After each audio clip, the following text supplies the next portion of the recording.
On June 14th, 2026, two helicopters collided over the southwest of Rio de Janeiro. 6 people were killed. One of them was a 32-year-old American singer-songwriter, filmmaker, and musician named Oliver Tree. If you only knew him from a 15-second clip, the bowl cut, the impossibly oversized jeans, the deadpan stare, you might have assumed he was a joke, a bit, an internet character who'd flame out the moment the algorithm moved on. He wasn't, and to understand why, you have to take the whole thing apart. Oliver Tree Nickel was born on June 29th, 1993 in Santa Cruz, California, and the origin story is almost too on the nose. His parents were performers, people who'd spent time traveling with a circus. He grew up around spectacle, around the idea that being looked at was a craft, not an accident. He started making music young, dubstep, of all things, produced in the Bay Area under the stripped-down name Tree. His first EP, Demons, landed in 2013 on RNS Records' Apollo imprint, a label whose lineage runs through Aphex Twin and James Blake,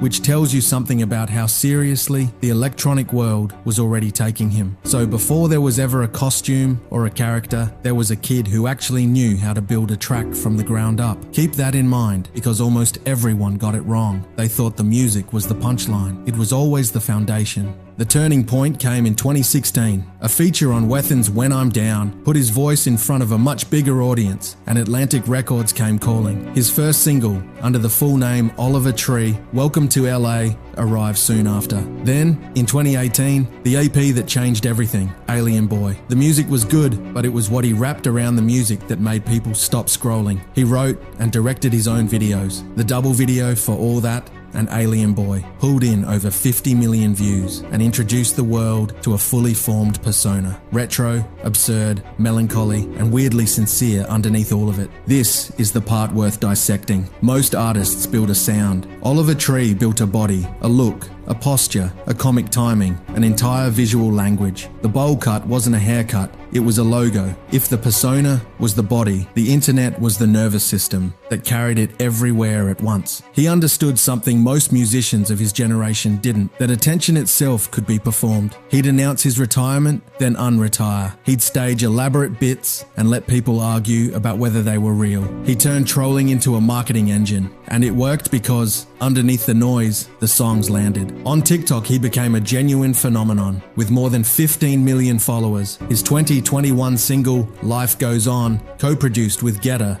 became the centerpiece of his catalog, used in millions upon millions of videos, far outliving the moment it was released. Miss You, his collaboration with German DJ Robin Schulz in that same era, did it again, racking up over 382 million YouTube views and opening up an entirely different European market. These weren't accidents of virality. They were the payoff of a decade spent learning exactly how to be watched. And here's where the internet clown framing completely falls apart.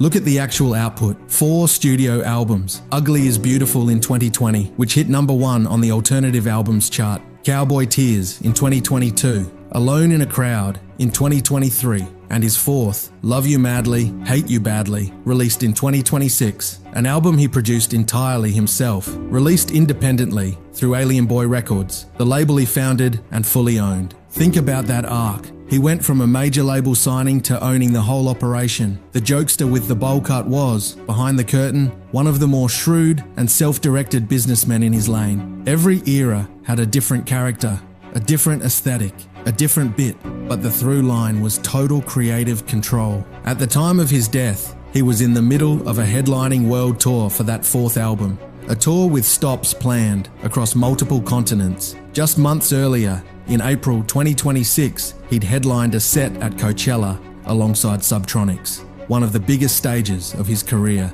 and by every account, a performance that proved the spectacle had never been bigger or more intentional. He'd performed in Buenos Aires just days before the crash. The day before, he was posting from Brazil, playing soccer in a local neighborhood, fully in motion, fully alive. The crash is still under investigation, and out of respect for the families of all 6 victims, the details there are best left to the authorities. What we can talk about is the reaction. The tributes came fast and from every corner of the entertainment world. Fellow musicians, comedians, internet figures, people who'd worked with him, and people who'd simply watched him from a distance. The through line in all of them was the same surprise, that the guy everyone assumed was playing a character turned out to be, by every account, generous and genuine underneath it. So when you take Oliver Tree apart, the Circus Kid upbringing, the dubstep foundations, the R&S Records debut, the persona, the internet mastery, the Getter collaborations, the Robin Schulz crossover,